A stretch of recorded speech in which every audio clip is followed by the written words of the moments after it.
The world's worst cholera outbreak on record is happening right now in Yemen. And that's happening because the Saudi Arabian coalition are bombing the water infrastructure. Humanitarian organisations were asking for a cessation of weapons being supplied to Saudi because of what was happening. Millions of children are starving at the moment.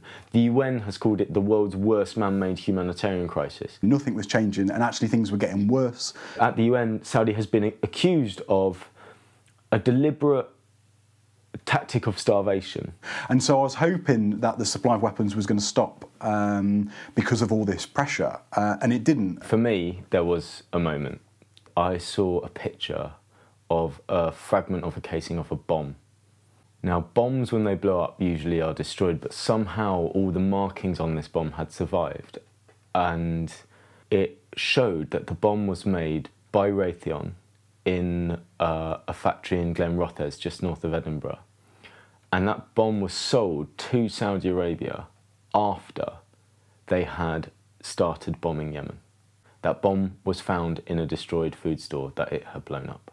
We as activists decided that we need to physically do something about this, otherwise nothing is going to change. We did a huge amount of research, and it turns out that most of the Saudi Air Force is manufactured by BAE Systems at a base in Walton at the mouth of the River Ribble in Lancashire. So we went to the base to scout it and looked around, and it was there that we saw one of the jets which had come back from Saudi. When we discovered this, it was so obvious that this had to be the target for any action because, you know, it's the Saudi aerial bombardment that's destroying Yemen. So there was two fences, one which was kind of a plasticky metal cross kind of fence which we cut through very quickly and were in, and then a second more sturdy fence which probably took us about a minute or two to cut through, and at that point we were on the base, having done as little damage as possible actually to get in. And then we crossed a giant floodlit taxiway which was kind of a football pitch long, and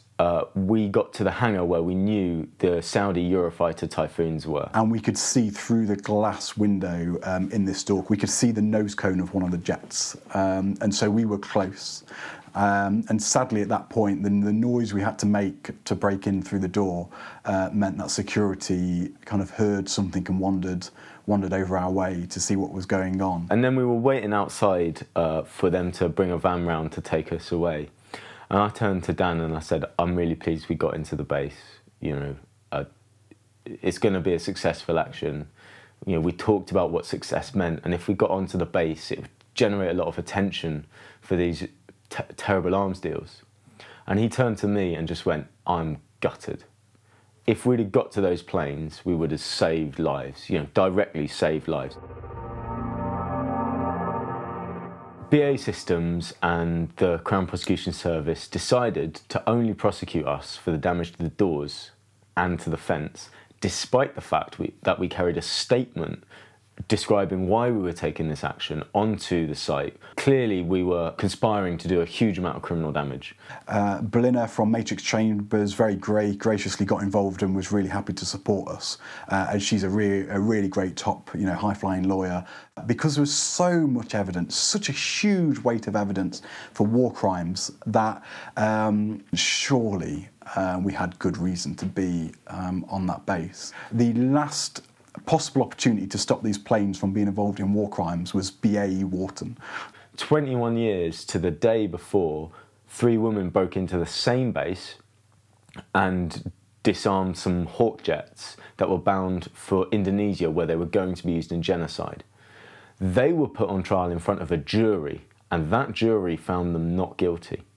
BAE Systems and the Crown Prosecution Service didn't want a jury to be involved, and that would have happened if we were up there on a more serious charge. The judge, who was not a maverick at all, quite conservative, I believe, in the way, you know, he deals with cases and so on, was able to find us not guilty. And it was on the basis that we said there was an imminent crime happening. The judgment specifically says this does not set a precedent. And the judge, I think, was covering himself. But the fact it happened is incredible.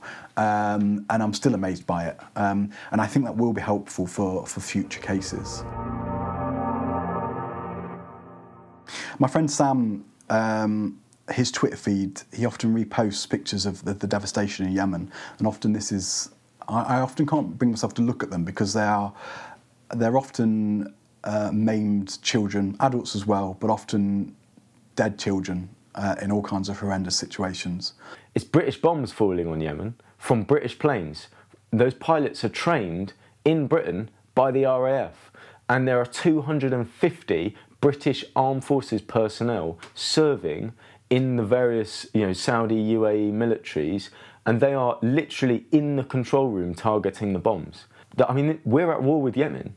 We're just not telling anyone we are. These are innocent people whose very lives have been taken or lives have been destroyed by the sale of weapons through our government from BAE and other companies to Saudi Arabia. When Mohammed bin Salman came over, he bought adverts in every single mainstream paper. That does affect their editorial coverage. It's really interesting to compare how The Guardian is covering Syria, where it's very much going with a line of look at Assad, these nasty Russians and ISIS, and Yemen. There's lots of people with lots of power and lots of money who have their fingers in the media and in the mainstream media, who have a lot of interests in the arms industry and in Saudi Arabia. Saudi Arabia are the biggest funders of terrorism in the UK. Theresa May's just suppressed a report that says this, and all independent research says this. This makes absolutely no sense. Even places like The Guardian are talking about this guy's a reformer. Arguably that's true, but it's massively missing all the horrendous stuff that he's also involved with. Since he's come into power, the number of executions have doubled.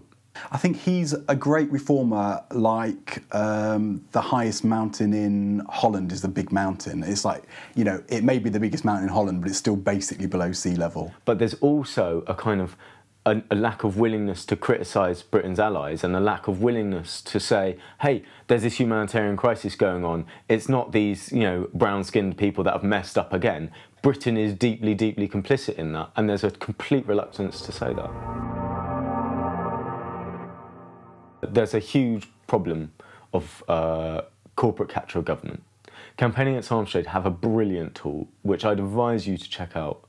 It's called the revolving door, and it looks at civil servants that go from government to the civil service, back to government, and on and on and on. And there's just so much of it going on. When it comes to how shall we trade as a country, well, who are the government listening to? Is it the humanitarian organisations who they wouldn't meet with at all? Or is it the arms industry? Economically, the arms trade makes up 0.2% of our GDP. So it's not a huge part of our economy like we are led to believe. Yes, there are areas like Barrow which are really deprived and dependent on the arms trade, but if you look at the subsidy that gets put into the arms trade, it doesn't actually create that many jobs. We could be using that money to create so many more jobs and actually trying to fix these areas. When I was arrested, I was in Blackpool Police Station. I could see down a row of cells, and every other cell was getting methadone. Yeah, that's an area that's dependent on the arms trade. It's not working.